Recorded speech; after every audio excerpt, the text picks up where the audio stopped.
We are seeing an increase in older patients.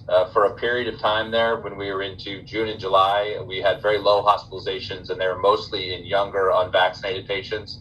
What we're starting to see is an increase in the patients who are 65 and older, and a fair number of them have been vaccinated. Now, still, the majority of the hospitalizations are occurring in unvaccinated patients, as are the majority of the positive cases in our community. But that said, we're seeing a similar pattern that has been seen in countries that are a little bit ahead of us in the Delta surge, where in Israel, for example, they're seeing increasing numbers of vaccinated patients who are having breakthrough infections. And if you think about it, it's a little bit similar to what we see with flu vaccinations.